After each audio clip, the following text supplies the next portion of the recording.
في فيديو النهاردة هكلمكم عن منتج صيدلية كويس جدا، عبارة عن أوميجا 3 ولكن بطريقة حلوة الأطفال تحبها وتستمر عليها، وأعرفكم شوية أسرار عن الأوميجا 3 هتفيدكم إن شاء الله. يلا بينا نشوف الفيديو. طبعا دلوقتي معظم الأطفال بيتعرضوا لتشتيت في الانتباه كبير جدا وقلة تركيز بسبب عوامل كتيرة: التلفزيون، الموبايل، اليوتيوب، الحاجات اللي بقت سهلة في ايد الأطفال.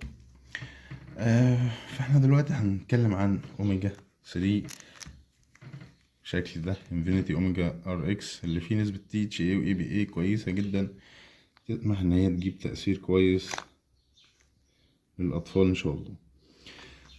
طيب ايه ميزتها؟ ميزتها ان هي على شكل جومي كده يحبها الأطفال.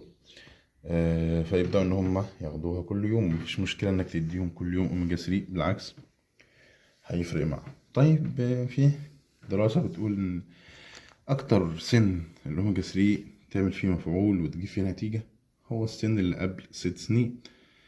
فلو انت اطفالك اقل من 6 سنين ففرصة انك تزود عندهم التركيز والذكاء وتقلل تشتيت الانتباه وتشتيت الادراك وقلة الادراك، خصوصا لو هم بيعانوا من المشكلة دي سواء دراسيا او حتى في البيت او حتى معاك. فانت تقدر انك كل يوم تمشيهم على الجومي، سواء طفل واحد فالعلبة دي فيها 60 جومي تكفيه شهرين، لو طفلين هتكفيهم شهر. كان بينزل عليها عرض كانت ب105 بدل 175 جنيه، لكن ما اعتقدش انك تقدر دلوقتي تلاقي العرض. لو لقيت العين دي يبقى كويس لانه بدأ يقل من الصيدليات. ان ما لقيتش فمفيش مشكلة، 175 لشهر لطفلين او شهرين لطفل سعر كويس في الظروف اللي احنا فيها. تقدر انك تجيب العلبة وتمشيهم عليها وتبدأ بقى تشوف النتائج على الأطفال، خصوصا أقل من 6 سنين وفوق 6 سنين برضه بيعمل مفعول، ولكن أكثر الاستفادة الأطفال اللي أقل من 6 سنين. في علبة منها صغيرة، لو هتجيب علبة صغيرة ب100 جنيه بس فيها 30 جومي.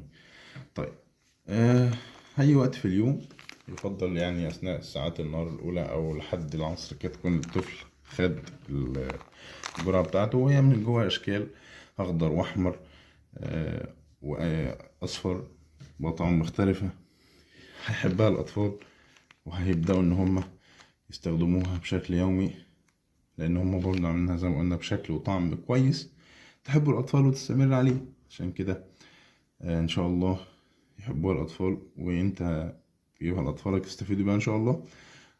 أوميجا ار اكس النوع ده كويس لو عايز تجيب نوع كويس من الصيدليات. أتمنى يكون الفيديو مفيد. لو عجبك الفيديو اعمل لايك واعمل شير للفيديو واشترك في القناة عشان خاطر تشوف كل الفيديوهات الجديدة. والسلام عليكم.